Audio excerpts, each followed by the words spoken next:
thank you for joining me again. One of the things that you will see and hear is that this is very much related and connected to the presentation that I just made. Some things will be different, and some things I will give you a more full explanation of what I talked about in the keynote. This one is entitled Good News, Kind Words, and Funny Things. And it is kind of a catchy title. There's actually one other element of this, but it makes the title too long. So I'll explain it to you what it is when we get a little farther in. This one has a subtitle also, and I know the emphasis on your conference or your forum has to do with a caring community. And I think that phrase, caring community, is the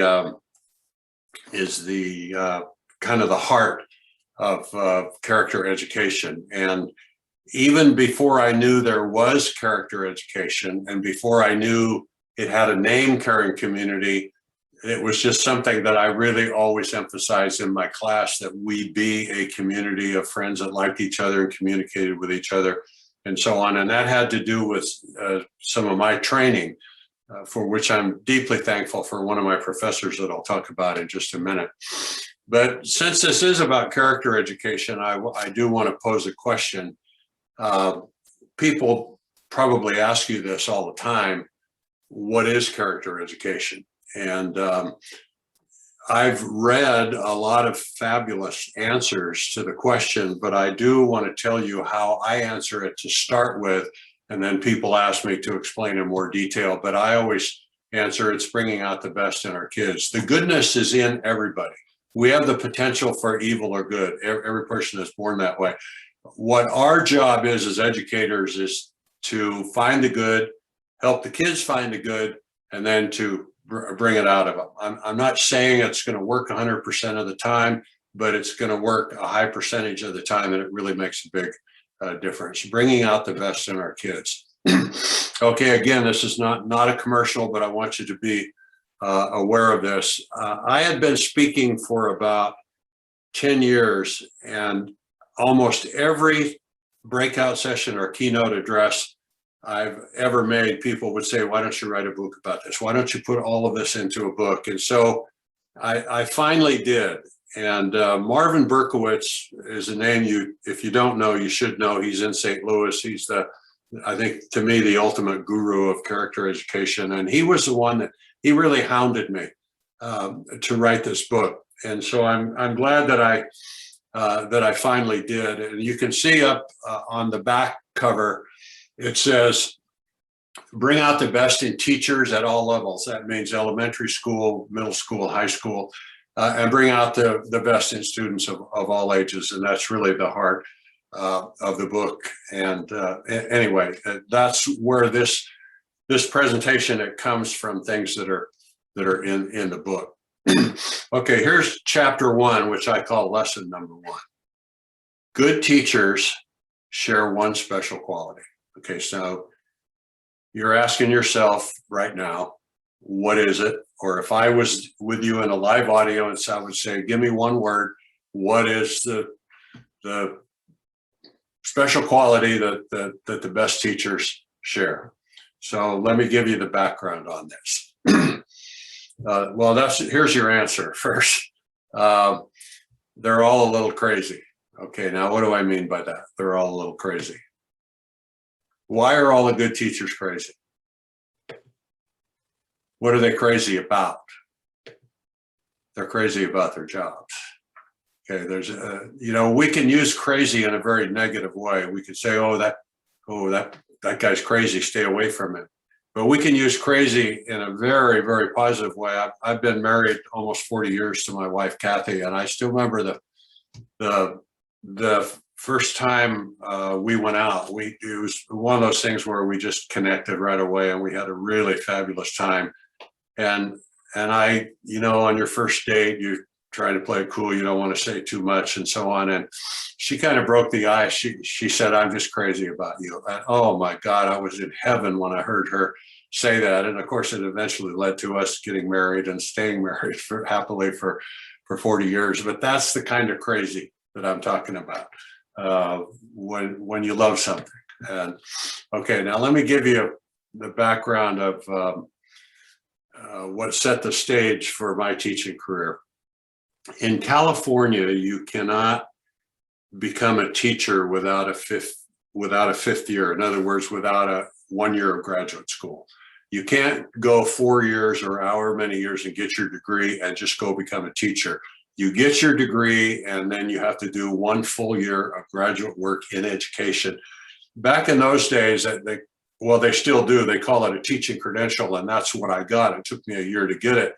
They've changed since then. Now you can get your teaching credential while you're getting a master's degree in education, which is a better deal. I got my master's degree in history, which took another year. But anyway, I'm in my very first class working towards my teaching credential.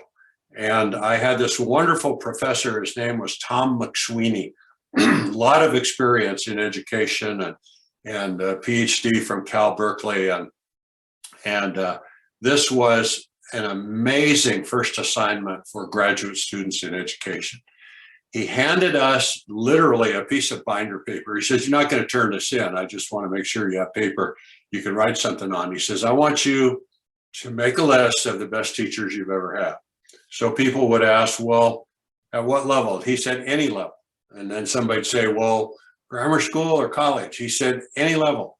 Grammar school, middle school, high school, college, graduate college, whatever. Just make a list of the best teachers you've ever had." And it was a really cool assignment because I started thinking back. I went back to my elementary school. I went to a Catholic school and I went K to 8 all at the same school. And most of them were nuns that taught me, but some of them were just absolutely fabulous. And I remembered them and it brought back good memories. And I wrote down their names, and then I went to a public high school, and that was a completely different experience for me. I had men teachers for the first time, and I had some really good teachers in high school. They were so dedicated, and then I went to the University of San Francisco, and I just kept getting better. And I loved those professors, and they inspired me to be a teacher. So I had a pretty good list. I had 14 or 15, maybe teachers. And everybody had their own list. They're all reflecting on their life as a student. And then Dr. McSweeney said to us, he said, "Okay, now the second part of this assignment is just going to be discussion." He said, "What I want you to do is I want each of you to look at your list of all your favorite teachers from kindergarten up to now." And he said, "I want you to ask what those that you picked as your favorites, what do they have in common? Answer the question in one word." Well, there were about 7 different words that came out, but they all meant the same thing. And the word is enthusiasm. Okay, I think enthusiasm is one of the greatest words in the English language. I smile every time I see it.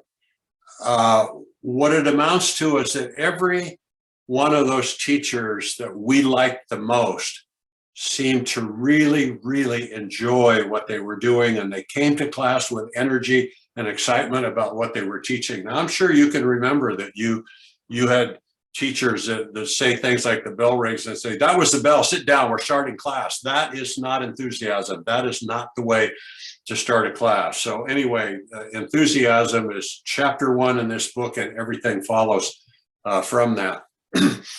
If you're not familiar with Albert Schweitzer, I state this categorically. He is one of the greatest human beings that has ever lived, and it's worth reading a biography or his autobiography or read about him.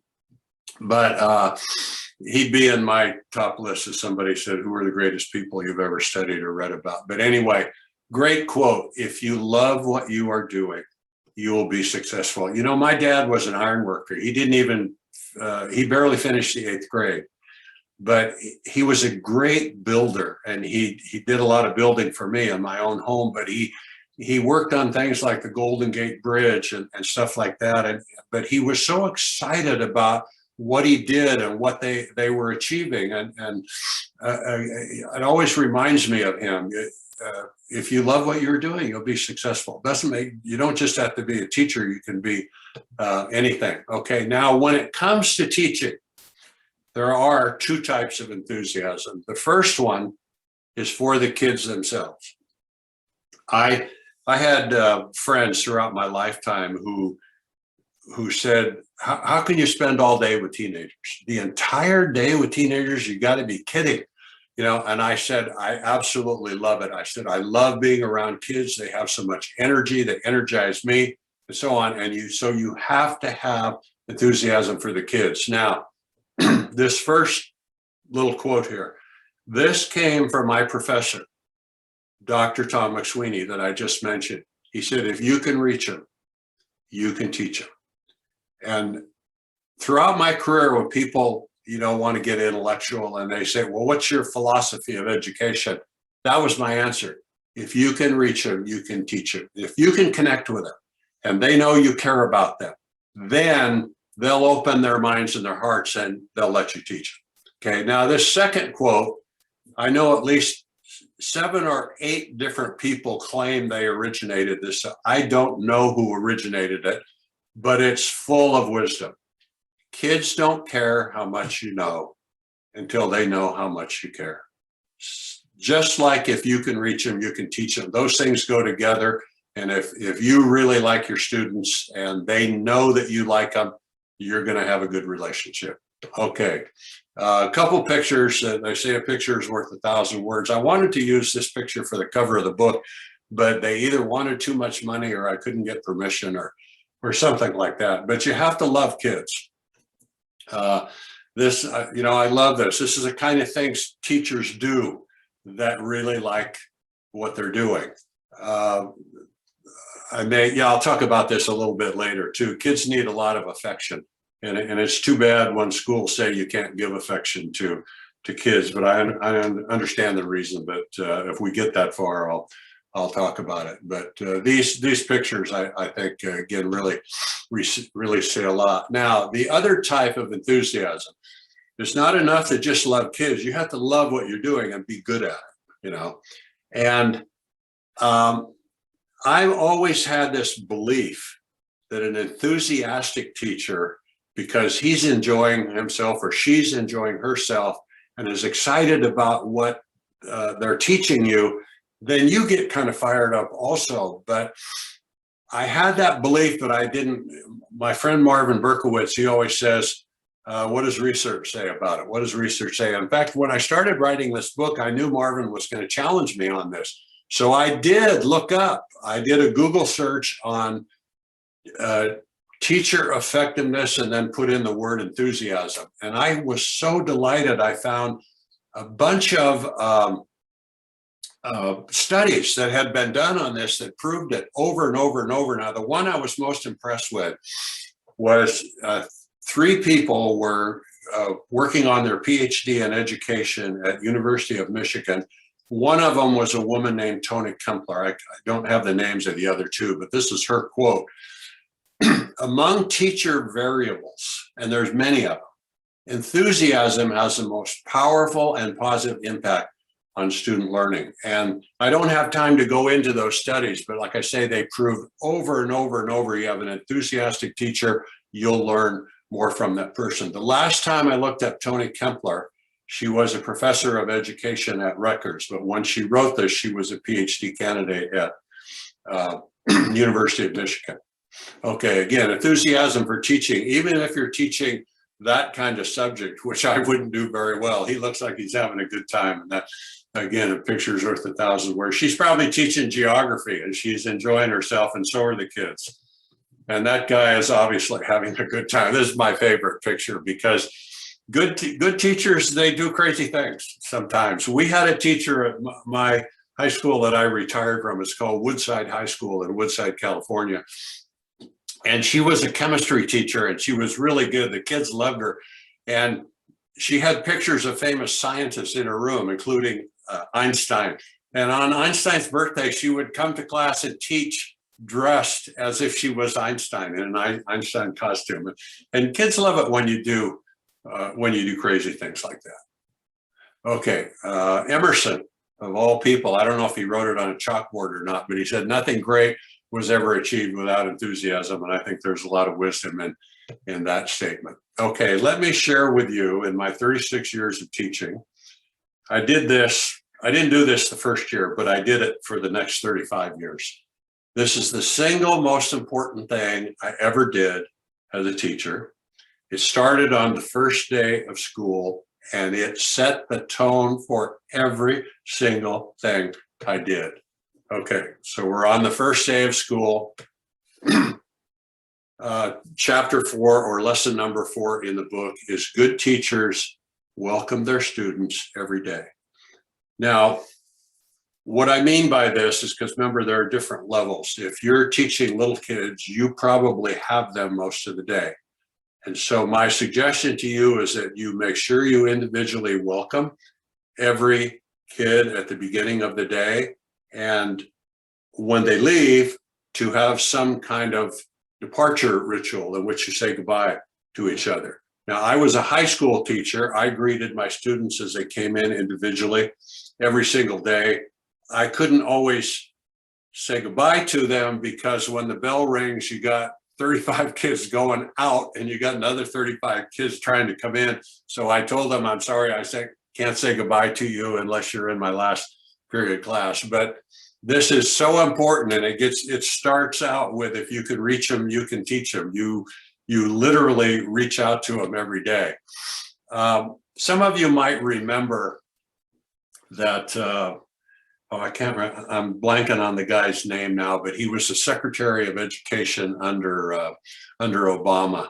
And they had some strange notions in that Department of Education, and they came up with this idea called the Common Core, and every school across the country was going to teach this Common Core of subject matter and so on. And I just kept, being involved in character education, I just kept shaking my head. They're missing the point. So I love this poster here that I found. The real Common Core, how loving your students changes everything. Brains are wired for relationships, and the relationships we build with our students lay the framework for learning. If you can reach them, you can teach them. Okay, and I love this cartoon too. The brain's over here, the heart's over here. Okay, so back to Tom McSweeney and his words of wisdom that he gave me many, many years ago. Okay, now let me explain to you, if you're going to start the new school year and you say, hey, you're thinking already, hey, I'm going to greet every kid at the door the first thing that happens. I want you to know what happens the first day, because it happened to me the first day. And at first it threw me off, but then I learned to deal with it. Okay, I'm in my second year of teaching. I'm standing outside my door and I'm going to individually greet every kid. They were, my second year, they were juniors. They were juniors in high school. They're coming down the hallway. I'm standing there at the doorway with a big smile on my face, ready to hold my hand out. And they come to me. As soon as they get to me, their eyes go down to the floor. I say, good morning, I'm Mr. Urban. May I have your name, please? They mumble their name so low that I can't even hear what it is. I've got my hand out. Some of them, they all see my hand. Some of them act like they don't see it and just ignore it and walk past me. Others see my hand, feel they should shake hands with me. They give me a wimpy little handshake. It feels like a dead fish. And I thought, oh my gosh, I only had a couple of kids in that first day. I think I had 35 kids in that class, and I only had about 6 or 7 who actually made eye contact with me and smiled at me and gave me a good handshake and so on. So I thought, well, this is something that's adding to my teaching responsibilities. I need to help these kids develop good social skills. So here's what I came to the conclusion on that first day, and I wanted to do it not in a lecturing or a critical way, but in a positive way. You'll hear me say win-win a lot, and I really believe in it. It comes from Stephen Covey's famous book, How to Win, no, not How to Win Friends and Influence, the 7 Habits of Highly Effective People. But anyway, on that first day, I said, after all the kids got in, I introduced myself and I said, I want to tell you this morning why I was at the door. I said I wanted to welcome you into my classroom the same way I welcome friends into my home. I said, now, I'm not criticizing you. I said, but that didn't go the way I thought it would. And I want to talk to you about social skills that I think are really important in your life, along with knowing history and government and other things like that. And I said, would somebody tell me, what have your parents taught you about what do you do when you meet a new person? And so one kid raised his hand and he said, well, I was taught to make eye contact, to smile, to speak clearly and give a firm handshake. And I said, yeah, I was too. I said, what happened this morning? I said, only a few of you did that for me. And I'm just wondering why. And one kid raised his hand and he said, we were all taught that. He says, I didn't think it applied at school. Well, there was my answer. It didn't apply at school. I said, well, to tell you the truth, it applies everywhere. And I said, one of the things I'm going to try to do this year is to kind of build a good community in my classroom where we greet each other and we like each other and we get to know each other a little bit. And so I said, another kid said to me, he said, Mr. Urban, that really threw me off, you being at the door. And I said, why is that? And he said, this is my 11th year of school, and I've never had a teacher greet me at the door before, and it really threw me off. And then some girl in the class, she said, yeah, and you're the biggest teacher we've ever had. I'm 6'5". And so there's this big, tall teacher standing at the door, and they've never been greeted before, and it threw them off. And I said, I understand completely. I said, but now, I caught you by surprise today, but I won't catch you by surprise tomorrow. I'm going to be there every single day. And I said, please make eye contact, smile, speak clearly, give me a firm handshake. That's all it took. Now, the next day was a completely different experience. It was like night and day. And they were happy about it, and they enjoyed being welcomed. And some kids literally had never been welcomed into a classroom before. Now, over that, remember, this is my second year of teaching. I made one change in that little greeting ritual. We did that every day. It was those 4 requirements for the first day for the beginning of class. But one of the things I noticed, this is particularly true of high school kids, but I think it's probably just as true of younger kids. High school kids don't shake hands with each other. You know, they high five and they bump each other, and the girls hug each other and all of the kind of stuff. So that's the one change I made. So I said to them at the beginning of the second semester, I said, okay, we're going to keep the 3 of the 4 requirements the same: eye contact, smile, speak clearly. I said, the option is the greeting. I said, now here's the really important point. The greeting is your choice. You're going to greet me, and I'm going to respond to your greeting, whatever greeting method you choose. If you choose to high five me, I'll high five you back. If you want to continue the handshake, you hold your hand out, I'll shake your hand. If you want to come up and bump your shoulder against me, I'll bump my shoulder back against you. I said, if you need a hug and want to give one, I'm here, I'll hug you back. And so it gave them that option. And I wondered what would happen the next day. I'll tell you, I was just so tickled to death. I had met these kids. Okay, half a year I've been greeting them at the door. So I know them really pretty well now. We've been in school for a whole semester. In that first period class the next day, I probably got, out of 35 kids, I probably got 20 hugs. You think that didn't make me feel good? Oh my God. I told the kids, I said, you know, I'm like a rechargeable battery standing there at the door, and I get 30, 35 positive greetings, whether they're a hug or smile or a joke or anything. I said, it just energizes me. And I said, I'll be a better teacher that day. And so that was what we did.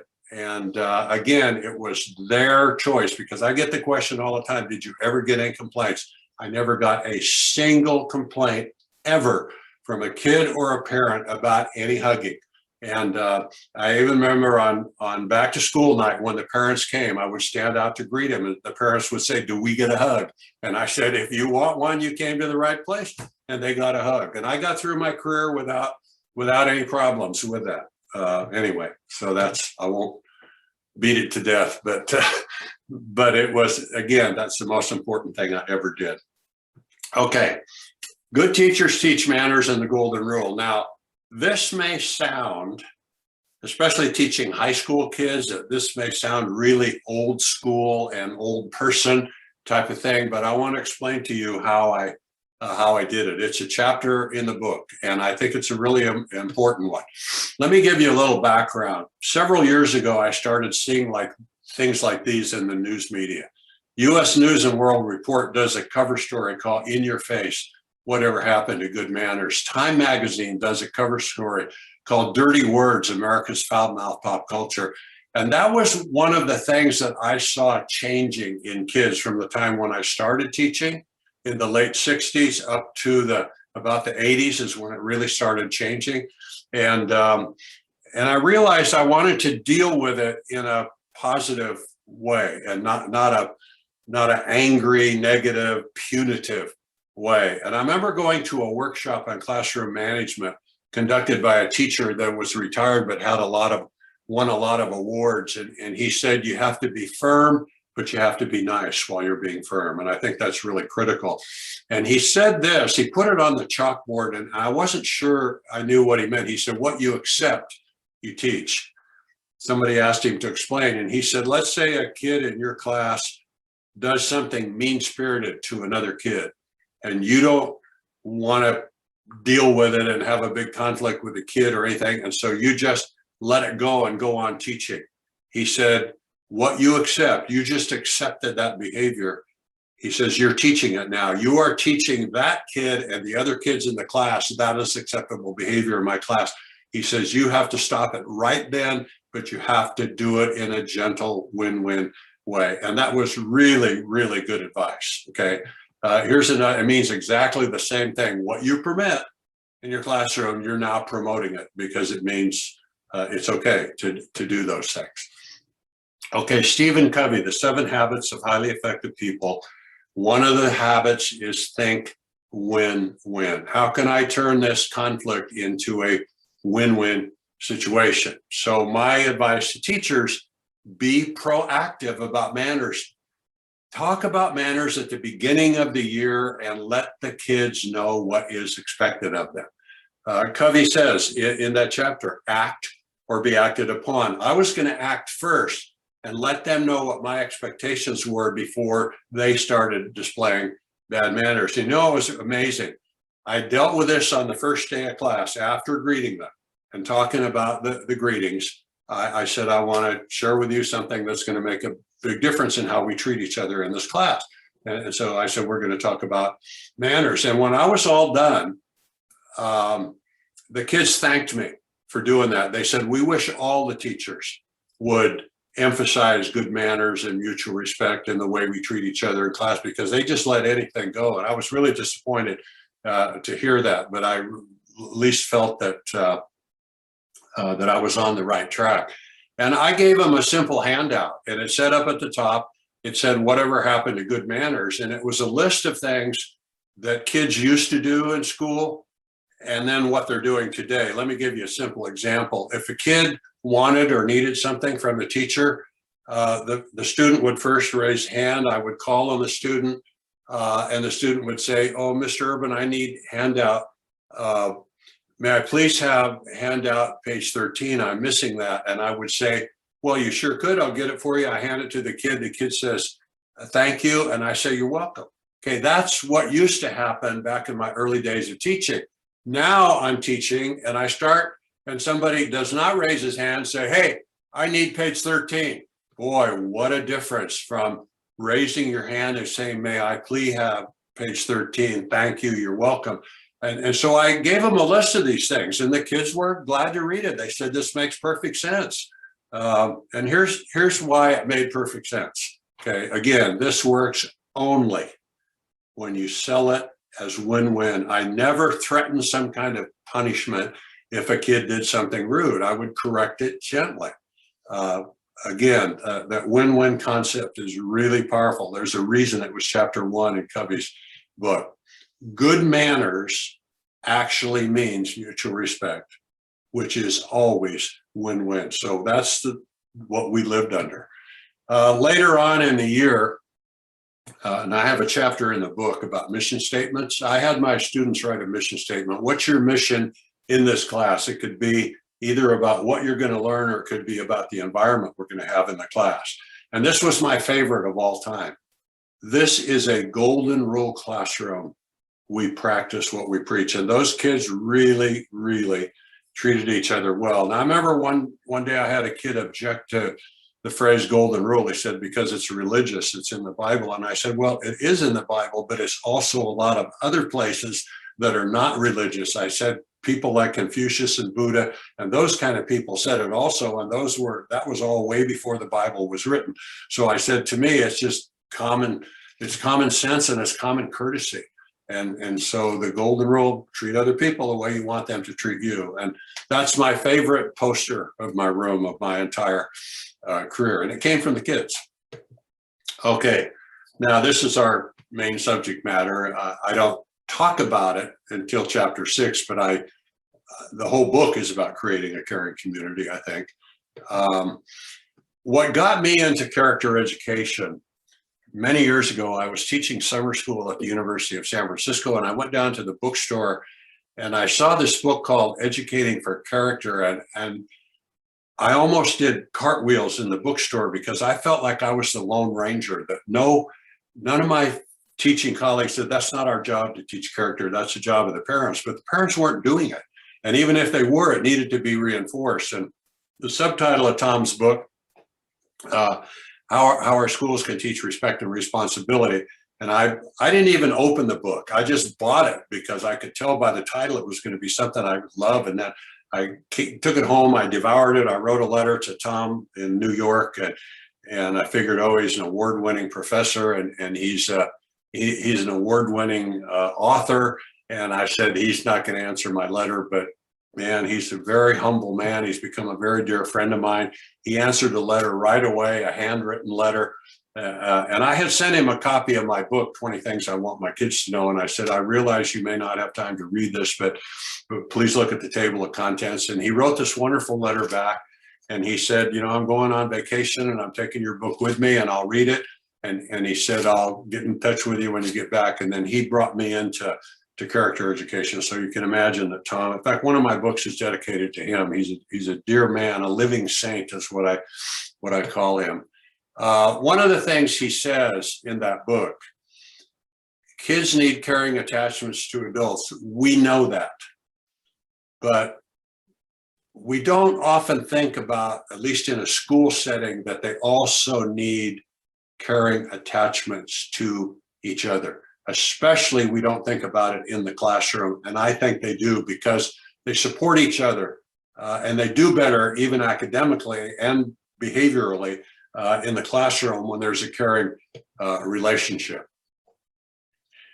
I don't know how many of you are old enough to remember the TV program. It was one of my favorites for a long time. It got kind of sleazy towards the end, but it was about a sports bar in Boston, and it was called Cheers.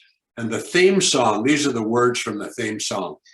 You want to go where everybody knows your name and they're always glad you came. And that's what I wanted everybody to feel every time they walked in the door of my classroom. They would be greeted by me first. I also encourage the kids to greet each other and to enjoy those greetings and have fun and be happy to see each other and so on. And so that was kind of the overall philosophy of the caring community in my classroom. Now, these are in the book, so I'm going to just touch upon them briefly. The Cheers atmosphere, a place where everyone knows your name, and a lot more. I stumbled with this for a long time, but I finally came up with something that really worked well with the kids. Now, I want to explain something to you about my students. Our high school has about 2,000 kids. Those kids did not all grow up together in a small community. They came from different communities. They went to different elementary schools. So on the first day of school, you could have 30 kids in a high school classroom. Maybe 2 over here will know each other and 2 over here will know each other. There's some kids that don't know a single person in there. That cannot be for a good atmosphere. They've got to get to know each other as fast as possible. So I devised this thing called the 2-minute interview, and it's a sheet of paper. There's a copy of it in the book, in which you are to learn in 2 minutes. You are to learn the name of the person first and last and write it down, because I want you to see it in writing. Write it down, and then you're going to learn 5 things about that person. And it's all set up that you can ask 5 quick questions. You can get 5 quick answers. You now know that person's name and 5 interesting things about him. And we do this at the beginning of every class for a few minutes for about the first weeks of school, and then they've interviewed everybody. Then there's another thing I have them fill out. It's called a personal info sheet. They answer 40 questions about themselves. And the one thing they asked me is, who's going to read this? I said, one person and one person only is going to read this. I guarantee nobody else will see it, and that's me. I said, if there's a question you don't want to answer, leave it blank. I said, I just want to know as much as I can about you. And I would ask them about their favorite sport, their favorite musician, who's their best friend, why do you like them so much? What's your mom do? What's your dad do? What's your living? I just asked them a whole bunch of questions. I wanted to know who they were. And a lot of them told me even more than I asked them, and that was fine, because I had a thing at the end. I said, is there anything else you want me to know about you? And they would tell me some really personal stuff, and I think they were looking for somebody who cared about it. Then the last one is not musical chairs in the traditional sense, but I told the kids on the first day of school, if you're comfortable in the seat you're in, which I let them pick, I said, don't get too comfortable, because as soon as I know all your names, we're going to change seats every day. They resisted it at first, and then they thanked me for doing it, because it got them mixing with different people all of the time. So anyway, those are 3, again, that are in the book, but I don't have time to explain in detail today. Okay, now I talked about this in the previous presentation in the keynote. Good teachers protect the atmosphere from toxic words. Okay, remember I talked about toxic. I told the kids, we choose. Remember that word choice, choose, comes up again. We choose an atmosphere. We can choose a toxic atmosphere. I shared that with you. We can choose a nourishing atmosphere. I shared that with you. I said, now here's the way I implemented it with the kids. I said, let me ask you, as we begin a school year, you tell me what you, not me, you tell me what you do not want to hear. So I had the chalkboard set up like this. I had 2 columns, and I had toxic on this side, I had nourishing on the other side. And I said, now, it says students list. It didn't say that on the board. It just said the word toxic. I said, you tell me the types of things you don't want to hear, and I'll write them down on the board so you can all see them. And then they got into small groups, and they discussed all of these kinds of things, and they gave me their list. And it was all out in the open. You know what the number one thing was they didn't want to hear? They didn't want to hear put downs. Put downs. That never surprised me that was always the number one. But the other things were angry talk and swearing and gossip and all kinds of stuff. But they gave me their list, and I said, okay, here's what we're going to do. We're gonna sign a little pledge. Once I get my composite list, we're going to sign a little pledge that we will never say any of those things while you're in this class, and that'll protect our atmosphere. And it worked. It's amazingly simple, but it worked. Okay. Now, this only happened once, but I did think it was kind of clever, and I put it in the book. It's called the No Poison Pledge. I had one class in the 1990s when I asked them to write down the things that they didn't want to hear, and they were doing it in small groups. That class came up with 30 things. Usually I had 7 or 8, but they came up with 30 things. So I had to give them a name. I called them the Dirty 30, and I gave them the list. And so our mission was keep them out of the classroom, out of the hallways, and off the campus. And so if you did this school-wide, that'd be a good exercise. Okay, now, I talked to you about visible reminders. I want to show you some visible reminders my kids saw, but I want to explain to you where these were placed. And as it says, they're strategically placed. Okay, if I'm in front of the classroom is square, and I'm in the front, the clock in that classroom was on the wall behind me, up kind of high and over on the right side, but it had it was about this far from the wall. Okay. So if a kid looked at the clock, he would see these signs around the clock. Here's the first one: complaining, whining, moaning and groaning. They sound kind of the same. Put downs, swearing, gossip. Those are the signs that they saw every time they looked at the clock. And you know why I put them around the clock, okay? Now, I want to tell this little story very briefly. I was in Minneapolis, and it was back to school time, and they had all the teachers in the district. There must have been a couple thousand of them in this big auditorium, and they asked me to give a talk. Now, this is back in the days before PowerPoint and Keynote and those kinds of programs that I'm using right now. So I would carry my signs with me in my briefcase, and they were regular size sheet of paper, and I would laminate them, and I would hold them up, you know. So anyway, I'm up on the stage and my presentation is over, and this guy came up and he said, "May I look at your signs, please?" And I said, "Sure, go ahead." So he looked through them, and then he took two of them and he came up to me and he held them. I didn't know which two they were because the front of them was on his chest. And he said, "You should take these." He actually said, "Well, my thing here says you should put these two signs in every faculty lounge in the country." What he said was, "You should make these 10 times bigger and sell them to every school in the country and ask them to put them in the faculty lounge." So which two were they? Here they are: complaining and gossip. You remember I explained earlier that Tim Hansel and I went to his classroom or my classroom to talk at lunch because we didn't want to hear the complaining and gossip in the classroom. That is not a caring community in the average faculty dining room. That's up to you guys if you want to try to do something about it. Okay. Chapter 8, lesson 8, good teachers nourish the atmosphere with kind and affirming words. How did I do that? I did it the same way with what do you want to hear? Okay, I had the list, nourishing. I said, okay, what are the kinds of things you want to hear? What do they want to hear? They want to hear friendly greetings. They want to hear compliments. They want to hear funny things.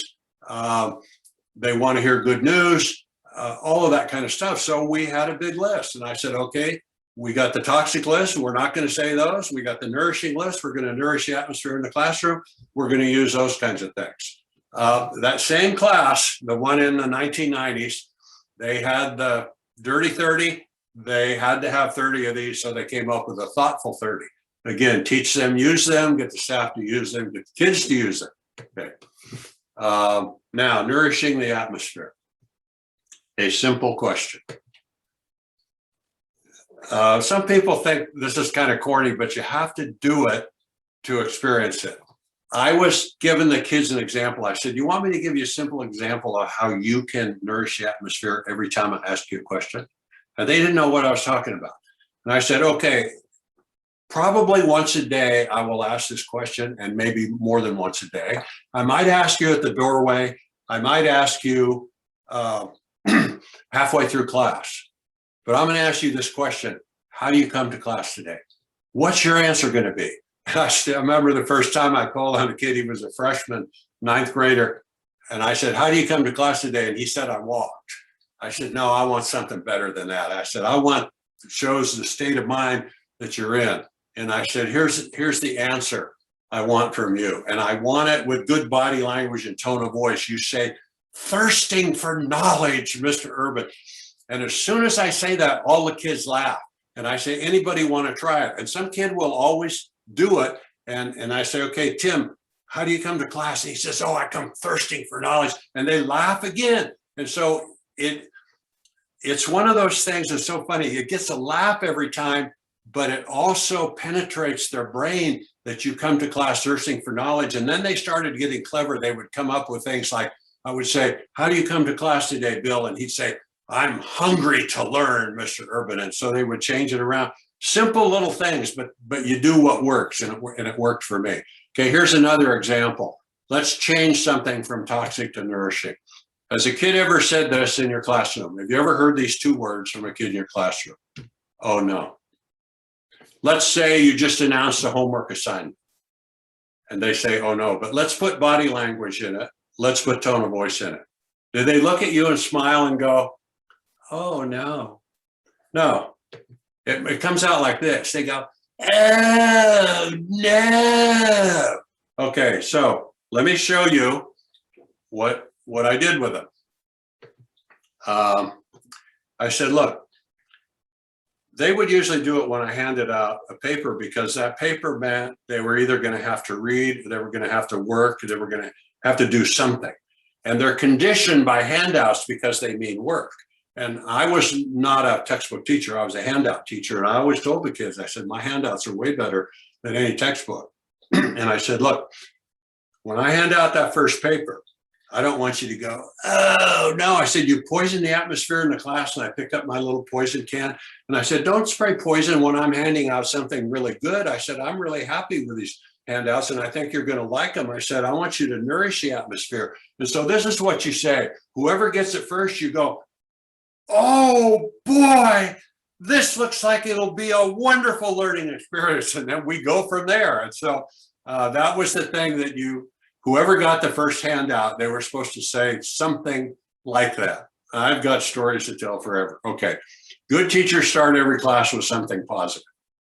This is what I wrote the new book about good news. Okay. The power of good news, feeding your mind with what's good for your heart. By the way, I do want to explain something to you, since this book is so new, and I am giving all the money to Character Education. If you're interested in buying this book, please buy it from my website and not Amazon. If you buy it from Amazon, you'll get the book, and 60 cents will go to Character Education. If you buy it from me, $10 will go to Character Education. You'll get it personalized, autographed, dated, and you'll get a cool bookmark. Okay, that's a better deal. So buy it from me. It's on my website. Okay, these are the 4 ways we started class.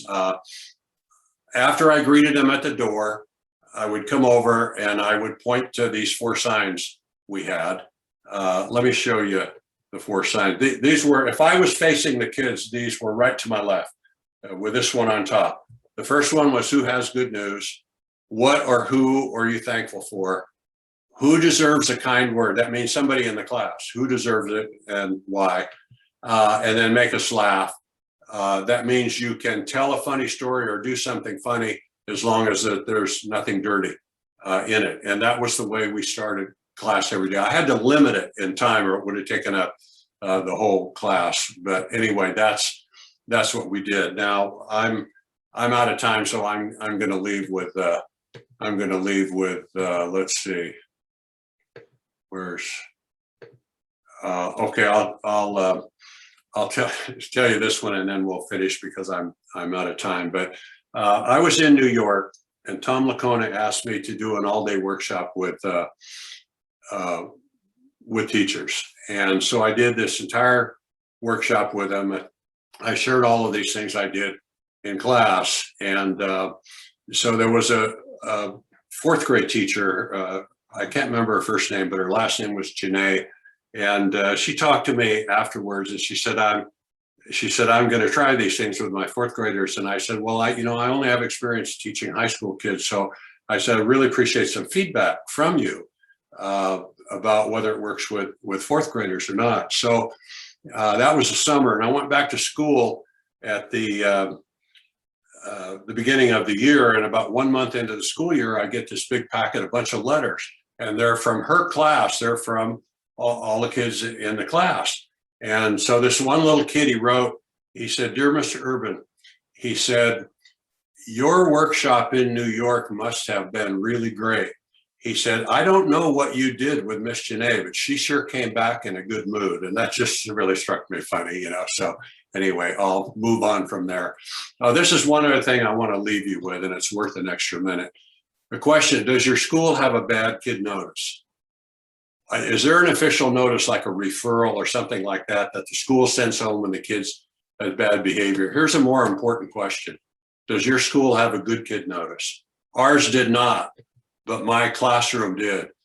My school colors were orange and black, and it's called Good Kid Notice. And I would send these home to parents when a kid did something well. And it didn't have to be something super, just something good. I could make a whole presentation on the Good Kid Notice. I could write a book on it, on the impact that this thing has, because kids are not used to hearing good things in school. Okay, just to wrap up, what is character education? It's bringing out the best in our kids. And the last chapter in the book, and I encourage you this year coming up for you should be the best year you've ever had. I wanted my last year, my 36th year, I wanted it to be the best that it ever was. And that's a good chapter about why we should always be fulfilling ourselves. Okay, there we go. There's my website again. That's where you get all the books. And thank you very much. Sorry I went over, but have a good break. Thanks.